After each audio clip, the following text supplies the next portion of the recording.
बहनों को फाड़ करके फेंक देती है, लोगों को पत्थरों से मारने दौड़ती है, निर्वस्त्र श्रावस्ती की गलियों बाजारों में गांवों में घूम रही है। एक दिन श्यामा चेत वध की ओर चल पड़ी जहां पर महाकाव्य तथागत बुद्ध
श्यामा को नदी में मिला था, वो तथागत के पास पहुंच करके पहले ही श्यामा के बारे में सब कुछ बता चुका होगा। अब जैसे ही श्यामा निर्वस्त्र चेत वन में प्रवेश करती है, भिक्षुओं ने देखा कि उस लड़की को वापस भेजने लगे। ऐ लड़की वापस लौट जा,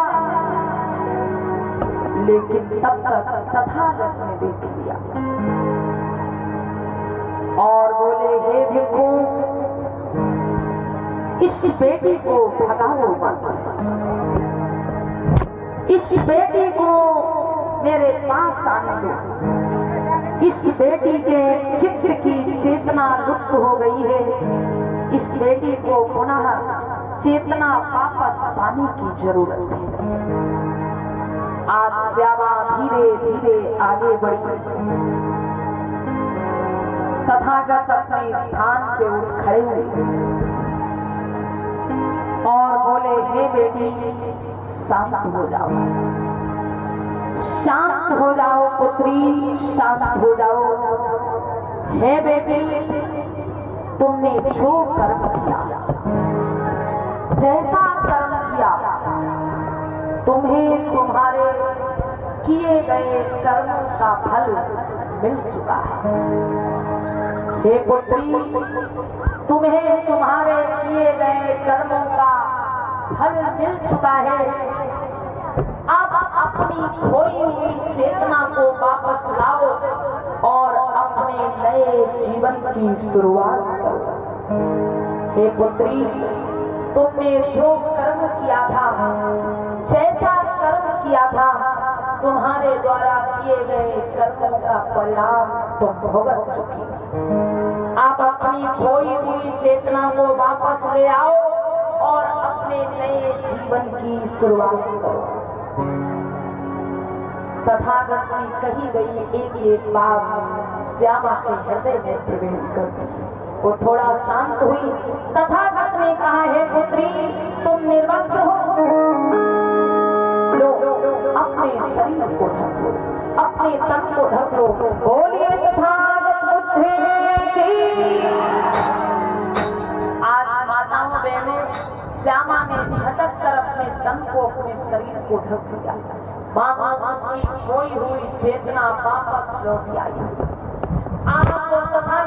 चरणों में बैठ गई, बिलक बिलक के रोने लगी और बोली, भगवान मेरा इस दुनिया में कोई नहीं।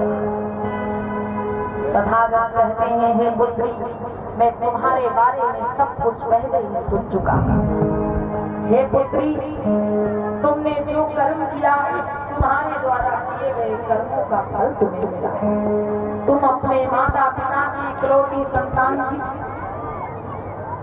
तुम्हारे माता पिता को तुमसे बड़ा सहारा था, लेकिन तुमने अपने माता पिता के सारे सहारे तोड़ दिए। इसलिए कदम कदम पर तुम्हारे भी सारे सहारे टूटते चले। हे पुत्री, जो संतानें माँ बाप को दुख देती है, वो कभी सुख से नहीं रह पाती। जो संतानें समाज में माँ बाप का सर झुकाती हैं, जो संतानें समाज में माँ बाप को लज्जित करती हैं, वो कभी सम्मान से नहीं जी पाती। हे बेटी, जाओ और अब तुम अपने नए जीवन की शुरुआत करो। माताओं बहनों, तथागत के समझाने से आज वो पागल श्यामा, जिसकी खोई हुई चेतना वापस लौट आती, वो कहती है, भगवान मैं कहाँ जाऊंगी, मैं कहाँ रहूंगी? हे भगवान, मेरी कुछ समझ में नहीं आ रहा। मेरे मन को शांति नहीं मिल रही। मेरे मन को शांति कैसे मिलेगी भगवान, मुझे ये तो बता। तथागत ने कहा, पुत्री, तुम गांव गांव में जाओ, नगर नगर में जाओ, हर माता बहन बेटी को अपनी पूरी कहानी सुनाओ। हर माता बहन बेटी को अपनी पूरी कहानी सुनाओ कि जैसा कर्म मैंने किया, वैसा कर्म कोई भी बहन बेटी ना करे। हे बेटी, तुम गांव गांव नगर नगर में घर घर में जाओ, हर माता बहन बेटी को अपनी पूरी कहानी सुनाओ और उन्हें बताओ कि जैसा कर्म मैंने किया, कोई भी बहन बेटी वैसा कर्म ना करे। नहीं तो जैसा परिणाम मुझे भुगतना पड़ा, हर बहन बेटी को वैसा ही परिणाम भुगतना पड़ेगा। श्यामा कहती है, भगवान मैं ऐसा ही करूँ, लेकिन मैं कहाँ जाऊँ? यदि मैं आपकी शरण में ना आती, यदि आप मुझे न समझाते, यदि मैं आपकी बात न सुनती, तो मेरी खोई हुई चेतना वापस नहीं आती और ऐसे ही मैं भटकते भटकते मर जाता। आपने मुझको नया जीवन दिया है, इसलिए मैं आपकी शरण में आना चाहती हूँ। हे भगवान, मुझको अपनी शरण में ले लो। तथागत कहते हैं, ठीक है पुत्री, चलो मैं तुमको भिक्षुणी संघ में लेकर के चल रहा हूँ। आज श्यामा भिक्षुणी संघ में जाकर के शामिल हो जाती है, अपने सर को मुंडवा देती है, चीवर धारण कर लेती है और जब वो बौद्ध भिक्षुणी बन जाती है, बुद्ध जी की शरण में आ जाती है, तब उसका नाम पड़ता है भिक्षुणी पटाचारा। बोलिए तथागत बुद्धे की। तब उसका नाम क्या पड़ता है? भिक्षुणी पटाचारा। ये पटाचारा की गाथा आप लोगों ने श्रवण की।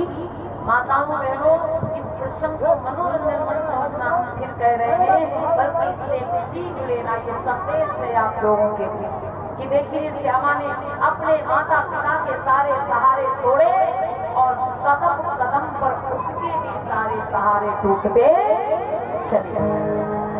यदि वो तथागत की शरण में ना आती तो वो ऐसे ही भटकती रहती। आज देखिए एक पागल लड़की को कैसे तथागत ने अपनी बाड़ी से अपने विचार